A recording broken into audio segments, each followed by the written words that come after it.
Hey everyone, I'm Armor Gaming, welcome back to my channel, and welcome to a very quick Monster Legends sneak peek video. There's not really too much information out, but I wanted to share this information that is out. So as you can see, this is the weekly calendar from November 11th through November 17th.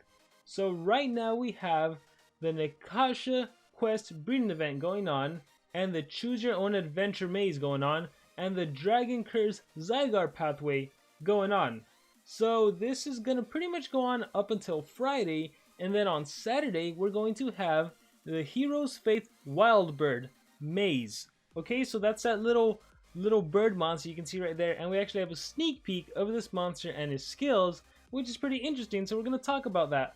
We also have the Collector's Breeding event going on, so we're going to talk about that, and we're also going to have on Sunday the Progressive with Magic Stones event going on, and then next week is going to be Wormlad's Tail, which you can already start accumulating items for his tail, and we're going to have Wicca's Lair event, or maze I believe, because this is a part 1 part 2 maze if I'm not mistaken. So with that being said, let's actually talk about the new monster. So I am on Monster Legends Coalition Discord. There's a link in the description below if you want to join. So anyhow, let's scroll up, and the Collector's Breeding. There are top monsters from the Good Legions and Evil Legions book available in this breeding event. They'll be very handy for Team Wars. Breed Lord of Atlantis and Rockantium for a chance to get Jar Binks or Talonay. Remember, one combination, 2 exclusive monsters. The funny thing is, Talonay used to be the exclusive Team Shop monster, and now it's available by breeding 2 breedable legendary monsters. Lord of Atlantis and Rockantium, again, they are breedable legendary monsters, so if you don't have them and you want to participate in this breeding event, make sure to get them. We also have the quest book, which is already released. Monster Week Collectors. In the Monster Week Collectors Edition event, you'll be able to find monsters from the Good Legions, Evil Legions with great discounts. Don't worry about hatching times, you'll be able to get a boost, okay, by watching videos.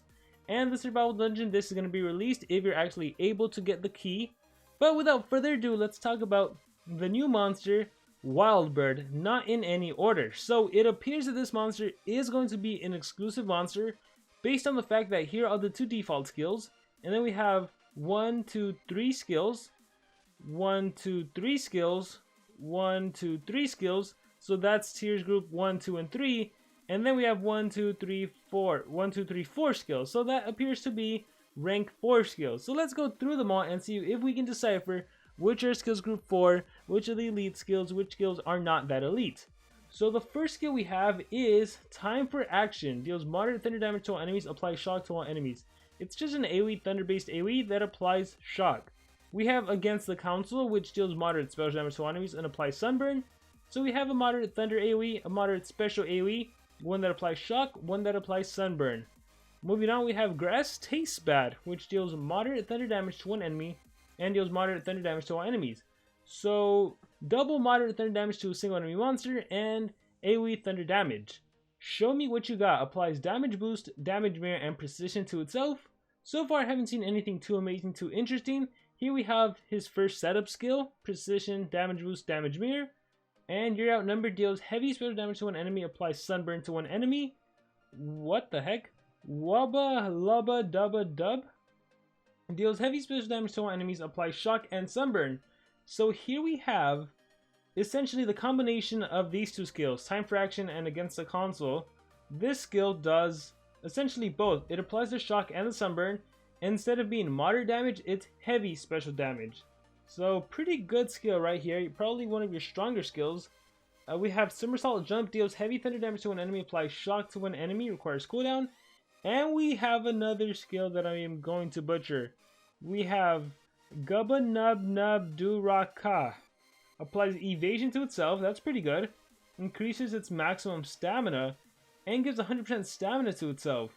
Oh, interesting. This is going to be a setup skill in itself as well. So you protect yourself from any incoming attacks, you give yourself maximum stamina, which I imagine will last 3 turns. And I'm looking forward, there's some extra turn skills, that's probably why you want to double your maximum stamina. And you give yourself a stamina restore, so you're going to be at full stamina for the next turn. Alright, let's talk about the other skills. Wait. 1, 2, 3. Okay, so the Flesh Curtains deals heavy special damage to an enemy, applies shock and sunburn. So this is basically like your AoE version, except it's just to a single enemy monster, so it's very heavy special damage. Alright, now we have what appears to be the skill group 4 skills, but we don't know. Like it says up here, It's not in any particular order, so I can't say for sure whether this monster's got unranked or not ranked. So let's see. Tammy's Betrayal. Deals moderate special damage to an enemy, gives 1 extra turn to itself, applies evasion to itself, and guard down to all enemies. So, you moderately special damage an enemy monster, immediate extra turn, you give yourself evasion, which protects you, and you also guard down all the enemy monsters. Guard down makes it so your attacks do not miss, so it's kind of like having true vision, except it's a negative effect on the enemy team. Okay, you appear to be dying, removes all negative effects from itself, applies pierce to itself, deals insane thunder damage to one enemy. Insane thunder damage. And the cool thing about this skill is that it doesn't matter what negative ailment you have, because you completely get rid of it. If you have blind, sunburn, and daze, you get rid of all of that minus accuracy, you lose your negative 68% accuracy, you get pierce, and pierce, if you're not familiar with it, it basically makes so you pierce through any positive effect, any positive protection the enemy monster may have. If the enemy monster has evasion, it doesn't matter, you can still damage the enemy monster. If an enemy monster has taunt, it doesn't matter, you can ignore the taunt and attack whatever monster you want. If you do an AoE skill and there's a Mega Taunt monster, you still AoE everyone. The AoE attack is not going to be targeted towards the Mega Taunt monster, so you basically ignore Mega Taunt. If an enemy monster has skill mirror, you can attack the monster and it will not reflect the skill back at you, because you basically ignore the skill mirror. If an enemy monster has a 100% life shield and you manage to kill the enemy monster, it doesn't matter that they have a 100% life shield, you damage from the original life, not the shielded life. So Pierce is really good, and with this in particular, again, because you lose all negative effects, if you had poison, if you had bleed, which reduced damage output, that is gone. Like I said, daze, any total blind, whatever, that is gone, and you are able to attack whoever you want with insane thunder damage. This is really, really powerful. We also have Get Swifty, which applies thunder weakness to enemies, gives 1 extra turn and applies pierce to itself. So this skill has so much synergy with all of your other skills. If you do this skill and then you appear to be dying, you're going to be attacking with insane thunder damage against an enemy monster that is weak to thunder attacks. That's crazy. But even more so, if you do Get Swifty, which gives thunder weakness to everyone, and then you do your moderate thunder damage, this one over here, Time for Action, that could prove to be a pretty powerful skill. And once again, thanks to the fact that you gave yourself Pierce, yeah, it gives 1 extra turn and Pierce, you can literally attack everyone regardless of what positive effect they have. Doesn't matter if they have evasion, doesn't matter if they have a shield, doesn't matter what they have, you will literally be able to attack everyone. What sets this monster apart from the other Pierce monsters that have been released, like Zizania, I think Crimsonian Guard had a Pierce skill, Nitro Blaster has a Pierce skill. What sets this monster apart is the fact that his skills don't say applies Pierce to itself, deals insane thunder damage, removes Pierce. No, he gets to keep the Pierce, and in fact, with this skill right here, you get to give yourself Pierce and use whatever skill you want. So, for example, you can even use your, which one was it? The skill that does both. You can do this skill right here. Nope. You can do Wubba Lubba Dub Dub, which deals heavy special damage, applies shock and sunburn. Yeah, you won't benefit from the thunder weakness, but that's still cool, right? And especially in the meta, where you will face a Megatop monster. What if you face a Izol? What if you face a Dunraw? Where the thunder weakness, that will get attracted towards the Megatop monster. But then the fact that you give yourself Pierce, that basically makes it so you can use your skills like normal. So the cool thing about this monster that I'm seeing right now, that makes him actually viable in the meta, is that it's basically like introducing the old meta where we didn't have to worry about Megatons, where attacks weren't targeted towards just a single individual monster, where we didn't have to worry about evasion. Thanks to this monster, like, let's ignore right now this first part, the first sentence, applies thunder weakness. Okay, if you can apply thunder weakness to everyone, that's cool. But we know that monsters do have evasion. We know that monsters do have Megatons. So the thunder weakness, I don't think this will come into play too much in the meta, but the fact that you give yourself Pierce and then you're able to do whatever attack you want, I think that's awesome. I think this essentially brings back the old gameplay. Again, like I was saying, we didn't have to worry about skill mirror at the start of the battle, evasion at the start of the battle, all these positive things at the start of the battle. Right? Even like if you're facing a Dragar and he gives you sunburn at the start of the battle, heck, you have a skill like you appear to be dying that will remove the sunburn so your accuracy is back to normal. You can pierce and then attack whoever you want.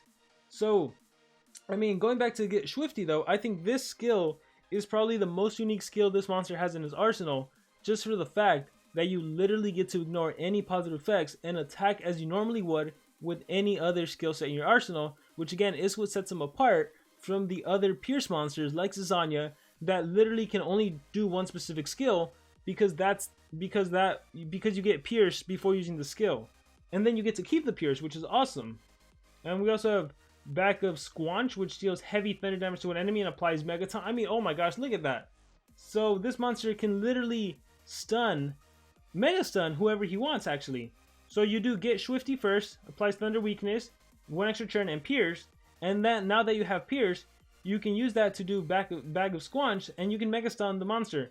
Once again, let's ignore the fact that, heck, maybe Thunder Weakness doesn't land. If it lands, it's great, because then that very heavy thunder damage is even more powerful. But if not, you get to Mega Stun whoever you want. That's pretty cool. That's pretty darn cool. And even, once again, Tammy's Betrayal, the fact that you can give yourself an extra turn and give yourself evasion, that's cool. I'm assuming evasion will last for 2 turns, so you get protection. I am a little worried how much the stamina is going to cost on this monster, just because the way I see it, the fact that he has this skill right here, Gubba Nubba Nubba Do Raka, whatever, the fact that you increase your max stamina and give yourself 100% stamina, this makes me feel like some of these skills are going to be high on the stamina cost. Like super, super high. That's what I feel like. I'm also hoping though that this monster can hold the Amulet Relic, in which case you can just give him a supercharged Amulet and you can kind of rock that. In terms of the other relic, I don't know, maybe a banner. A charging banner would come in handy for him too. But yeah, based on what I'm seeing, I think this skill is literally the most promising skill, and the fact that you can pretty much use whatever other skill you want to as you normally would, right? If there's a Isol and a Ragnarök, or actually Ragnarök, you have to deal with anticipation, so that kind of sucks. But if there's a Isol and a Myrak, for example, like you can literally do this skill and then use the Mega Stun on the Myrak, or you can do this skill and then you can hit everyone with the Sunburn and Shock AoE, just as you normally would. So I think that's the cool thing about this monster. I mean, we still have to see what traits he's gonna have. We're gonna have to see his stats. I'm assuming he's gonna be an attacker in terms of stats, because I'm just seeing a lot of heavy special damage this, heavy thunder damage that, heavy special AoE. So he looked like he's going to be an attacker, but again, like most monsters nowadays, they can pretty much be ruined to fit different scenarios. So I'm eager to see this monster. I'm actually excited to see what he's going to bring. So I think with that being said, that is going to be my initial analysis on Wildbird. He's going to be released in a couple days, so then we'll truly get to see what he has to offer to the Monster Legends kingdom. So I'm super excited about that. But with that being said, that's going to be it for this video. Thank you very much for watching. Let me know in the comments below what you think about this monster, and I will catch you all next time.